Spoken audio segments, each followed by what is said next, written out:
Այստեղի ելույթը փաստորեն բանակցությունները այլևս փակուղում էին եւ պատերազմը անխուսափելի։ Նոր ընդդիմադիր երկու ֆրակցիաների падգամավորները ասում են, որ բազմաթիվ դեպքեր են ունեցել եւ բանակցությունները եղել են փակուղում, բայց պատերազմ չի եղել։ Այսինքն կարողացել ենք այնպես բանակցել, որ պատերազմի չհասնի։ Ես իհարկե զարմանում եմ ֆանտազիայով մեր ընդդիմադիր գործընկերների ամեն բերված փաստին նոր ինչ-որ անիմաստ փաստարկ մտածել, նախ որ փակուղում էին բանակցային գործընթացը փակուղում էր, դա ապացուցելու համար ընդհանրապես կարիք չկար բանակցային փաստաթղթերը հրապարակելու։ Սերժ Սարգսյանն էր 2018 թվականի ապրիլի 17-ին այս դահլիճում վարչապետ ընտրվելուց պատասխանելով հանրապետական խմբակցության պատգամավորի հարցին ասել, որ բանակցային գործընթացը կանգնած է եւ որ հույս չի ներշնչում, հետո էլ ասում էր, որ ըստ էության հույս չպիտի ունենանք, որ Ադրբեջանը չի փորձելու ռազմական ճանապարհով լուծել հարցը։ Հաջորդը ինչու տեղի ունեցավ 44-օրյա պատերազմը։ Իմ մի կներեք էլի, բայց որ խնդրեմ կասեք, Ինչու տեղի ունեցավ 44-օրյա պատերազմը։ Երկու պատճառով, բայց գլխավորապես մեկ պատճառով։ Պատճառ համար 1։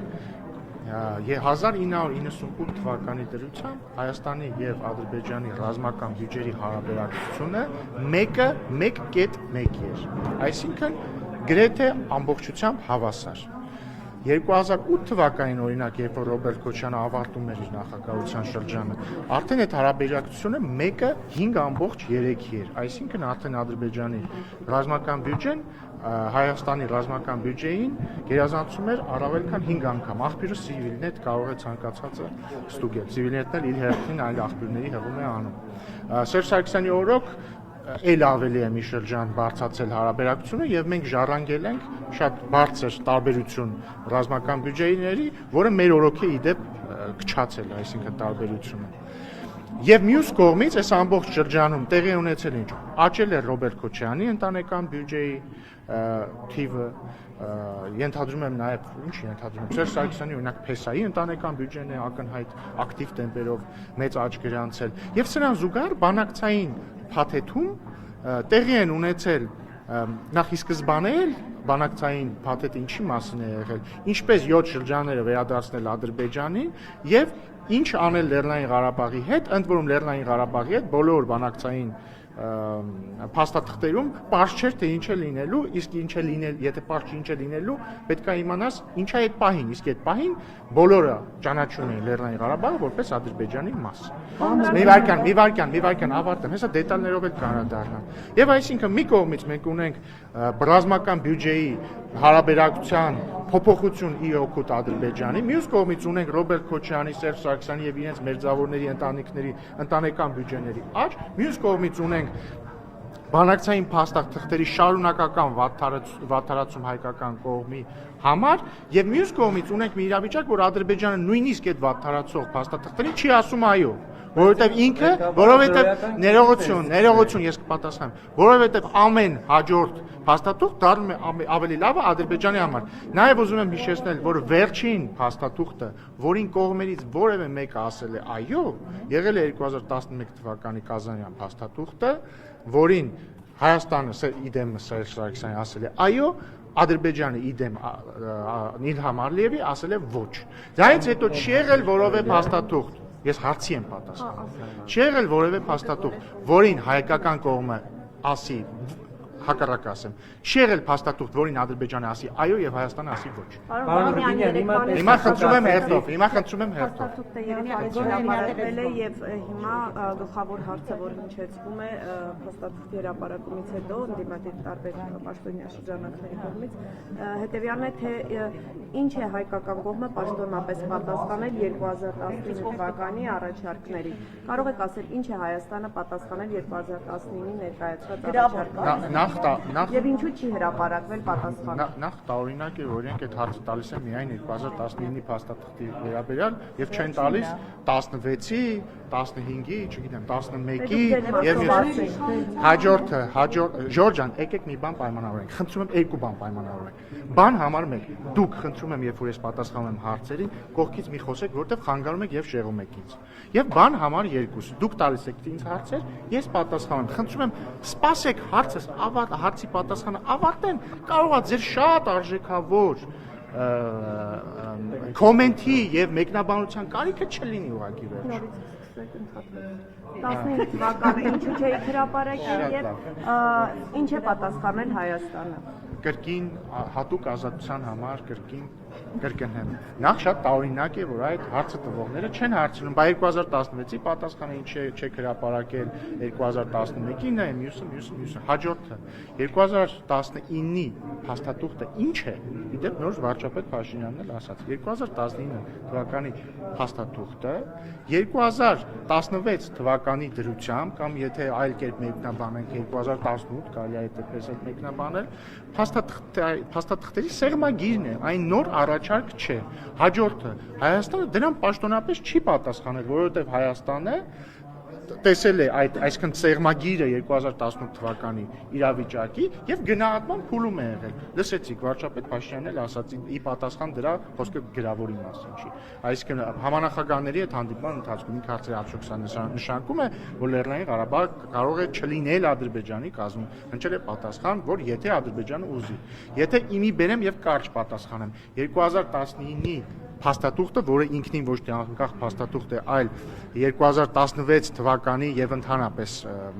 ինչ եմ ասում 2016, որ կարդաք տեսնեք, որ շատ քիչ է տարբերվում 2016 թվականի օգոստոսի փաստաթղթից։ Բայց այսպես ասենք 2018 թվականի դրությամբ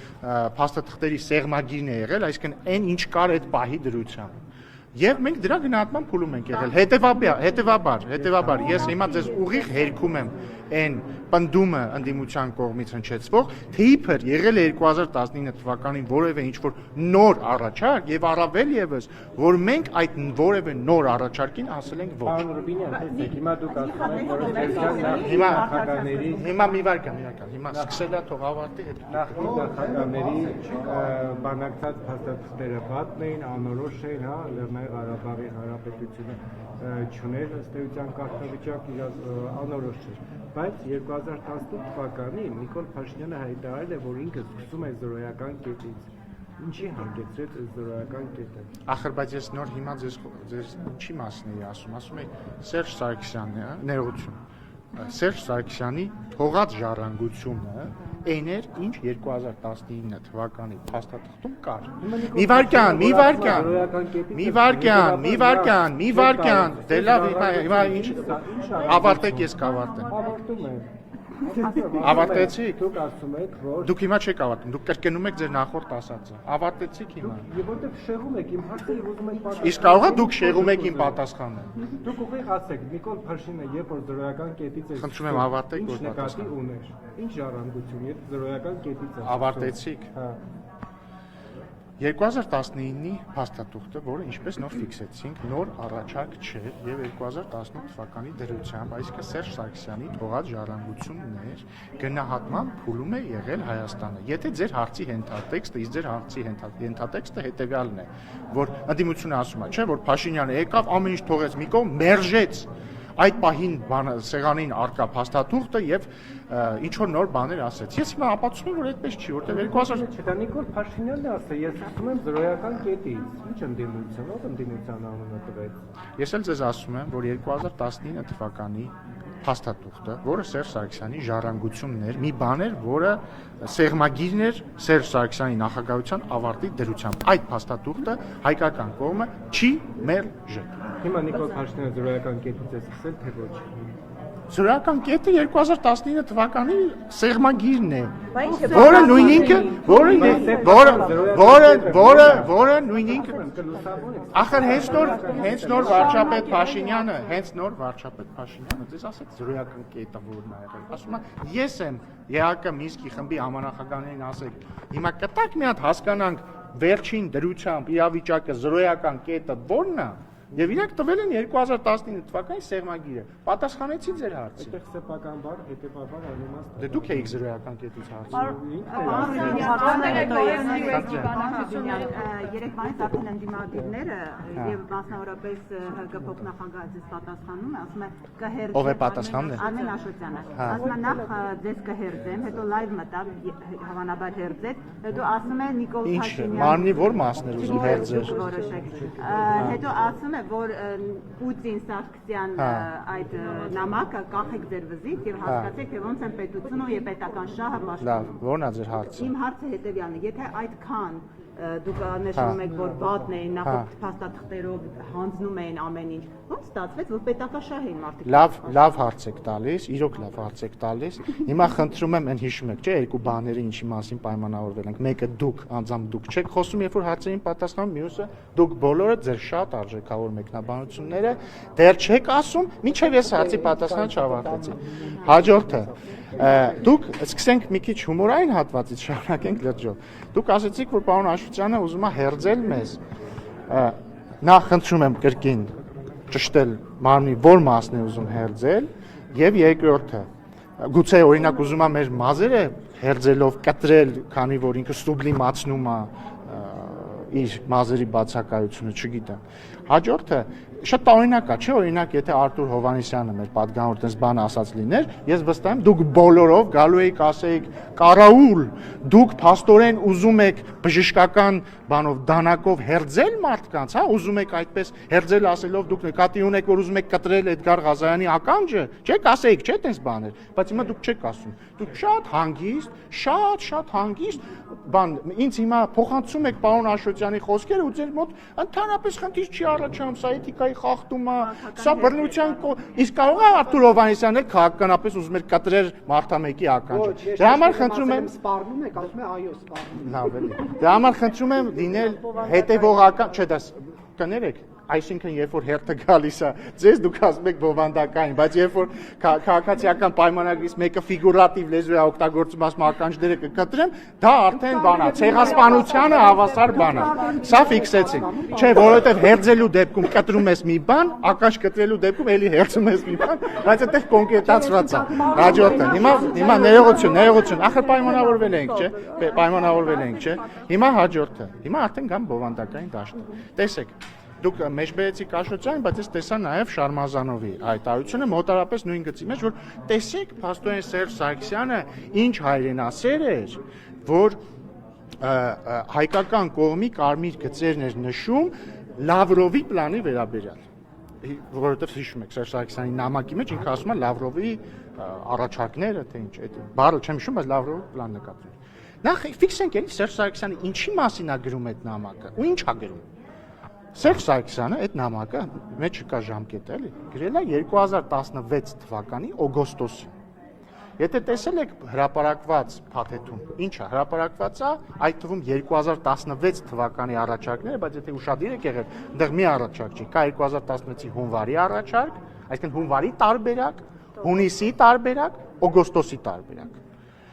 Հիմա Սերժ Սարգսյանը այդ նամակով ամենայն հավանականությամբ պատասխանում է 2016-ի օգոստոսի տարբերակին։ Ինչ է ինքը ասում։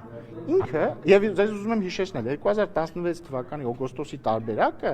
գրեթե ոչնչով չի տարբերվում 2019 թվականին ներկայացված սեղմագրից։ Այսինքն մինիմալ տարբերություն։ Ինչ է ասում Սերժ Սարգսյանը։ Ինքը ասում է, որ սա լավ տարբերակ չի։ Ասում է, սա լավ տարբերակ չի։ Ինչի՞, որովհետեւ ինքը ասում է, այս տարբերակով հայկական կողմը անում է իրական ռեալ հողի վրա զիջումներ, զիջում է տարածքներ, Ադրբեջանը չի անում որևէ իրական զիջում։ Ասում է Լեռնային Ղարաբաղի միջանկյալ կարգավիճակի հարցը թողում է լիակատար լղոզված։ Ասում է, որ Լեռնային Ղարաբաղի կարգավիճակի վերաբերյալ, վերջնական կարգավիճակի վերաբերյալ հանրաքվեի հարցը թողնում է լրիվ լղոզված։ Ասում է, ես վստահ եմ, որ եթե մենք այդ շրջաններից դուրս գանք, Ադրբեջանը չի պահելու որևէ պայմանավորվածություն եւ հաջորդ փուլով մյուս տարածքների վերադարձա ուզելու։ Ամենավերջում ինչ ասում, ասում է, եթե ուզում ենք Լավրովի տարբերակ աշխատի, պետք է, որպեսզի Ադրբեջանը համաձայնվի հետևյալներին, այդ հետևյալները որոնք են, ասում է, համաձայնվի, որ հստակ պիտի ֆիքսվի, որ Քելբաջարի ու Լաչինի շրջանները մնում են Լեռնային Ղարաբաղի վերահսկողության ներքո։ Սա ինչ է նշանակում, որ այն պնդումները, որ իրանք անում են, տեսա երեք Լևոն Զոհրաբյանները պնդում անում, թե իբր 2015-ի փաստաթղթով Քելբաջարը եւ Լաչինը մնում էին հայկական կողմի վերահսկողության ներքո։ Սերժ Սարգսյանը 2016-ի նամակով ապացուցում է, որ այդպես չի, որտեղ ինքը ասում է պարտադիր է, որ ֆիքսվի հստակ, որ մնում է։ Ինչի է Սերժ Սարգսյանը դա ասում, որտեղ եթե ուշադրություն եք դարձրել փաստաթղթերին, այդ փաստաթղթերից ուղիղ չի բխում, որ Քելբաջարի եւ Լաչինի շրջանները հանած միջանցքը իհարկե մնում են Լեռնային Ղարաբաղի վերահսկողության ներքո։ Այդտեղից ընդհանրապես այդպիսի բան չի բխում ու եթե ուշադիր եք եղել 2018 թվականի Կրակովի փաստաթղթում գրած է, որ Քելբաջարի շրջանը մնում է ԵԱՀԿ-ի անցումային մոնիտորինգի ներքո։ Անցումային գիտեք ինչ է նշանակում։ Երբ որ կա մի բան, կա անցումային շրջան ու այդ մի բանը փոխակերպվում է այլ բանի։ Պարզա, չէ՞։ Այսինքն անցում հայկական վերահսկողությունից անցում այլ բանի։ 2019-ի սեղմագրում էլ կա, որ Քելբաջարի եւ Լաչինի շրջանները մնում են ԵԱՀԿ-ի մոնիտորինգի ներքո։ Հաջորդը Սերժ Սարգսյանը 2016 թվականի էլի նամակում ասում է, որ անհրաժեշտ է ֆիքսել, որ այն շրջանները, որից հայկական կողմը դուրս է գալիս, պետք է լինեն դեմիլիտարիզացված։ Էլի ինչի է սա կարևոր։ Էլի տեսապնդում էր էլի նույն Լևոն Զուրաբյանը երեք, որ 2019-ի առաջարկով ենթադրվում էր, որ այն շրջանները, որից հայկական կողմը դուրս էր գալու, լինելու է դեմիլիտարիզացված։ Նրան հերքում է Սերժ Սարգսյանը 2016 թվականի Պուտինին ուղղված նամակով։ Ինչու է դա անում, որովհետև կրկին, եթե կարդակ այդ տարբերակները, այդտեղից ուղիղ չի բխում, որ այդ տարածքները լինելու են դեմիլիտարիզացված, որովհետև այնտեղ ինչ ասում, ասում է, կողմերը կառաջարկեն ՀԱԿ Մինսկի խմբի նախագահությանը, որպեսզի վերջինս դիմի ՄԱԿ անվտանգության խորհրդին, որպեսզի ապահովի այդ շրջանների դեմիլիտարիզացիան։ Համաձայն եք, որ դա ամենևին 100%-անոց պայմանավորվածություն չի դեմիլիտարիզացիայի մասին։ Մի վարքյան էլի, մի վարքյան։ Հիմա բայց ես ամեն ինչ ես ինչի նկարագրեցի։ Որովհետև իրականում Աշոտյանն ու Շարմազանովը ինչ են ասում։ Ասում են, որ այդ տարբերակը վատն էր։ Սերժ Սարգսյանը դրան չի համաձայնվել, դրա համար, տեսեք ինչ հերոս է,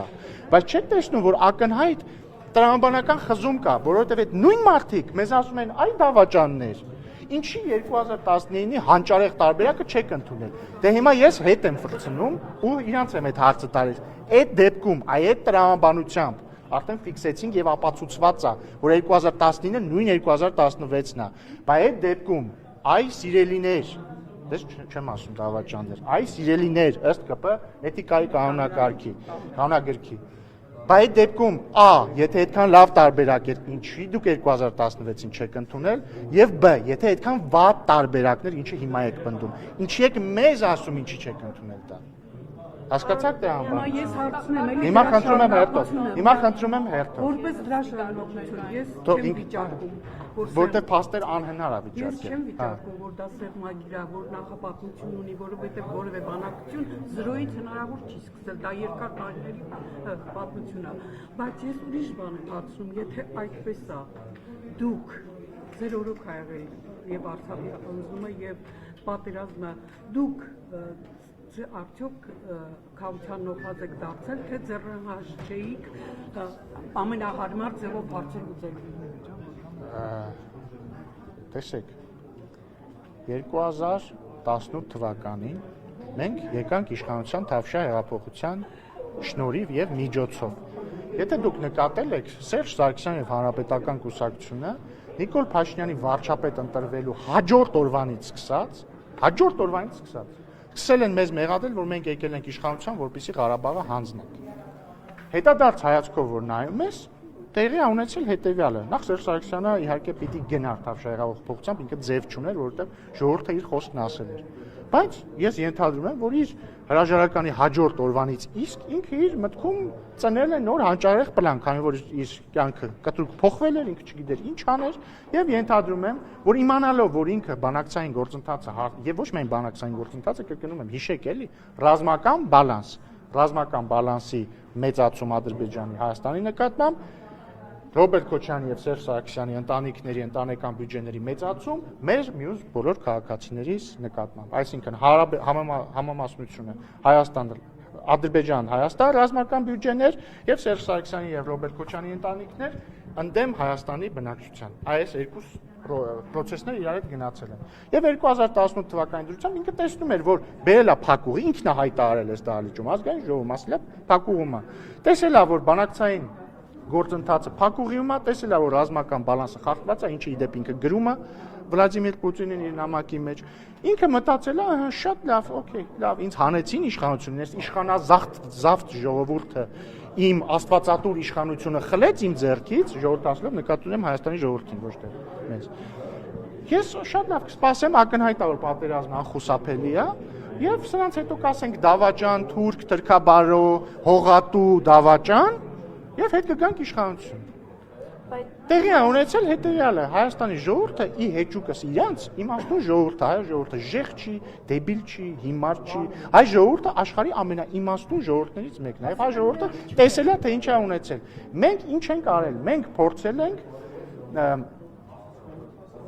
այս անալոգիան բազմից բերվել, հա, երբ որ մենք նստել ենք մի մեքենա, որը գլորվում է դեպի անդունդը։ Մենք փորձել ենք այնպես անել, որ չգլորվենք դեպի անդունդը։ Այդքան բան։ Եվ մի կարևոր հանգամանք էլ ասեմ, էլի։ Մի հատ շատ կարևոր փաստարկ կա, որը էլի մեր ընդդիմադիր գործընկերները չեն խոսում դրա մասին։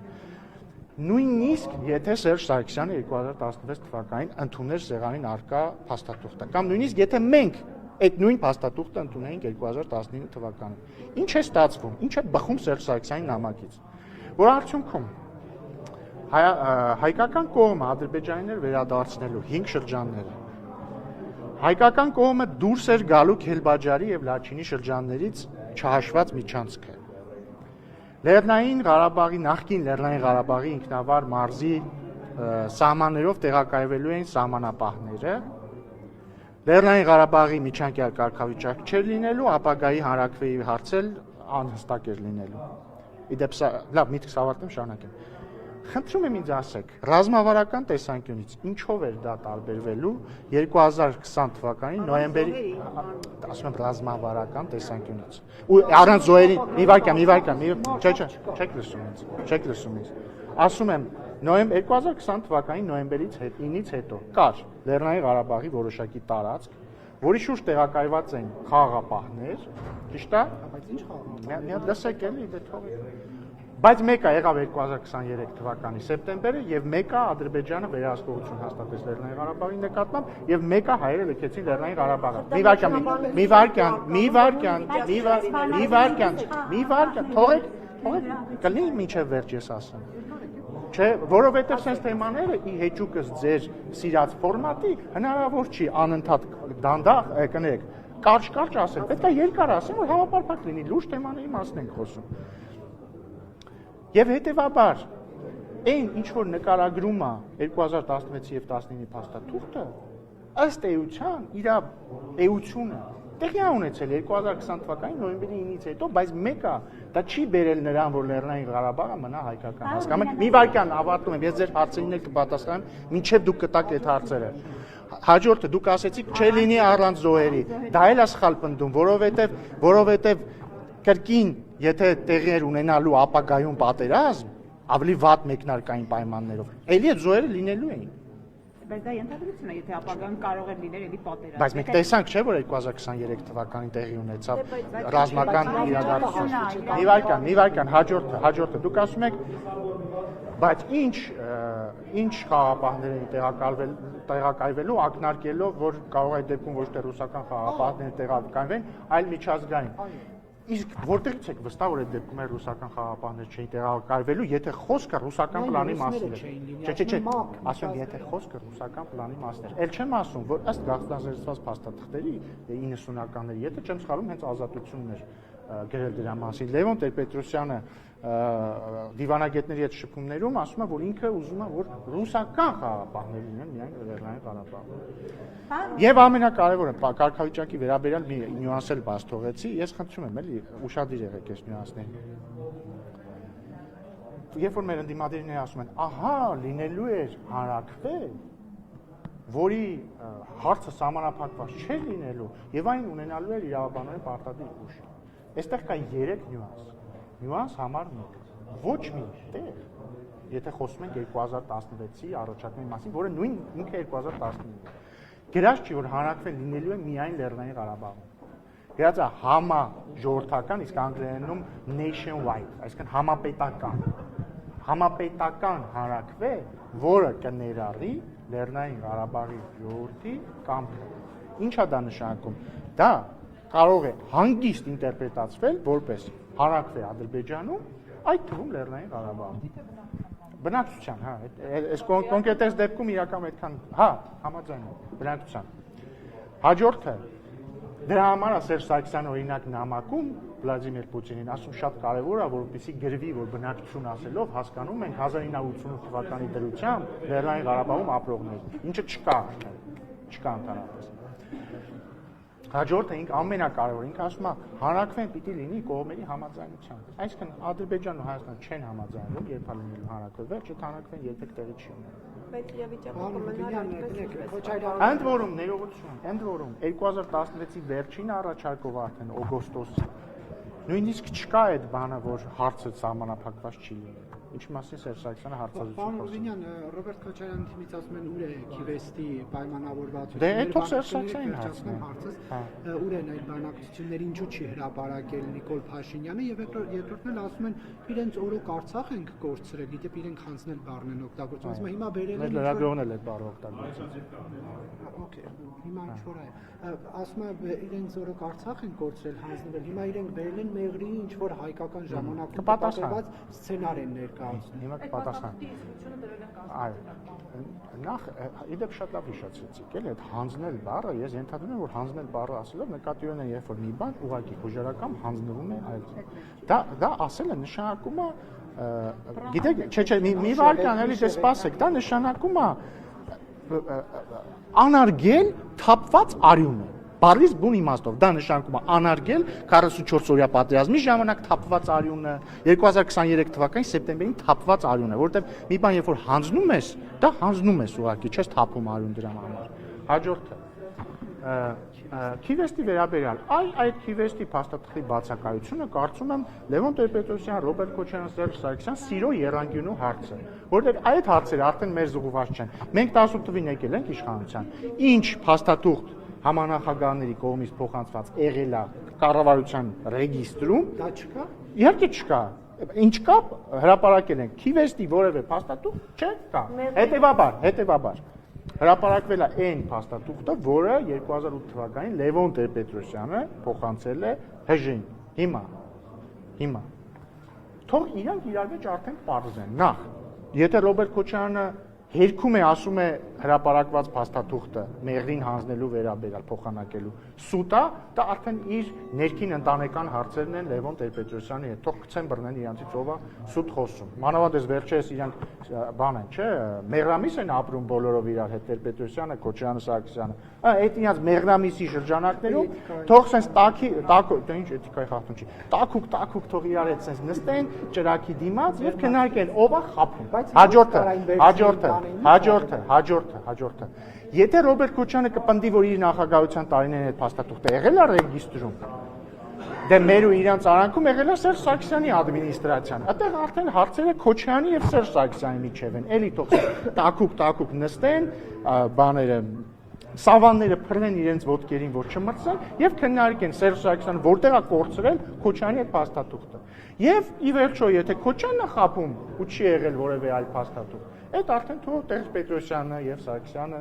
իրենց հարցերը լուծեն Քոչարյանի հետ, բայց էությունը հետեւյալն է իրականում, ես հակված եմ հավատալ Լևոն Տեր-Պետրոսյանին այս հարցում, քավլիցի ով եմ ես, որ առաջին նախագահի տված փաստաթուղթը կասկածի տակ դնեմ։ Եվ ըստ առաջին նախագահի տված փաստաթղթի Ռոբերտ Քոչյանը բանակցել է Հայաստանի ինքնիշխան տարածքը Ադրբեջանին հանձնելու շուրջ։ Պարոն Ռուբինյան, եթե այս թեման սպառվեց, Պայմանավորվել ենք, չէ՞ ախր։ Պարոն Ռուբինյան, դուք այնպես եք ներկայացնում, որ Հայաստանի իշխանությունը ոչ չի կապ չուներ, ասում եք եղավ այն արդյունքը, որը եղավ նոյեմբերի։ Բայց ես բացարձակ դա չեմ ասում։ Նոյեմբերի 9-ից հետո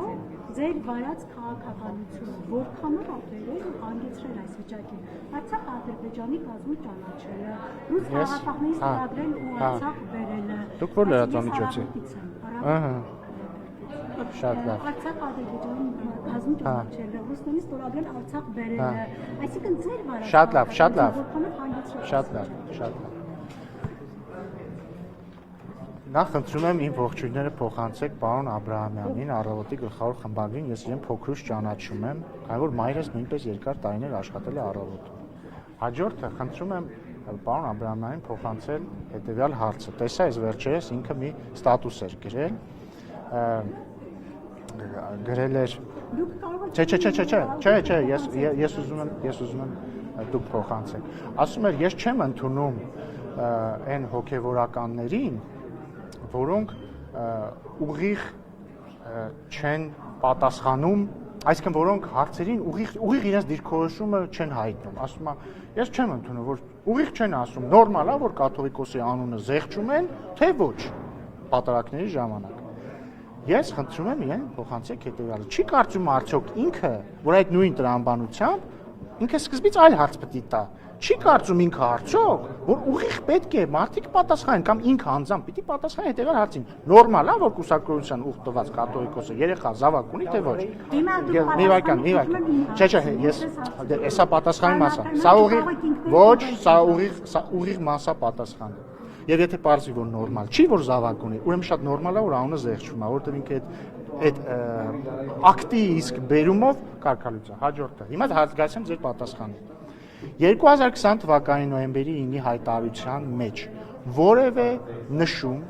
եւ որևէ կախում դրված չէ Լեռնային Ղարաբաղի կարգավիճակի հետ։ Այսինքն նոյեմբերի 9-ի հայտարարությունը չի ասում, որ ռուս խաղաղապահ զորակազմը տեղակայվում է Լեռնային Ղարաբաղի շուրջ, քանի դեռ Լեռնային Ղարաբաղի կարգավիճակը որոշված չի։ Կամ այդ հայտարարությունը չի ասում, որ ռուս խաղաղապահ զորակազմը կանգնում է այնտեղ,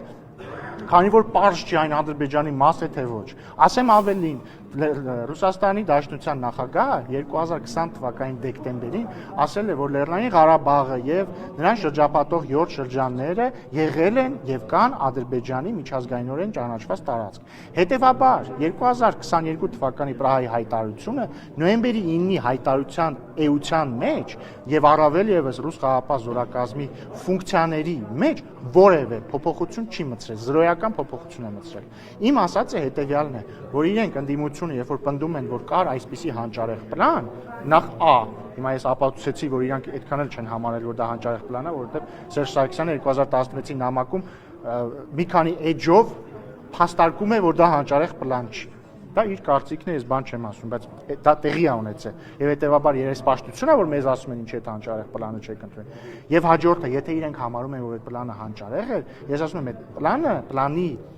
պրակտիկան մենք տեսել ենք էմպիրիկ, այսինքն եղել է պատերազմ, այո, պատերազմից հետո ընդունվել է հայտարարություն, որի արդյունքում Լեռնային Ղարաբաղի շուրջ տեղակայվել է ռուս խաղաղապահ զորակազմը, որի արդյունքում 7 շրջանները անցել են Ադրբեջանի վերահսկողության ներքո եւ որի արդյունքում միևնույն է 2023 թվականին Լեռնային Ղարաբաղը անցել է Ադրբեջանի վերահսկողության ներքո ռազմական օպերացիայի արդյունքում։ Ձեր հետևանքը ձեր գործողությունների։ Դուք դե հիմա տեսնում եք, որ դուք չեք լսում ինձ։ Մի վարքան դուք չեք լսում ինձ։ Դուք հարցը ուրիշ դուք տալիս եք հարց, որը մեր քննարկած թեմայի հետ կապ չունի։ Եթե ձեր հոգում մի վարքան։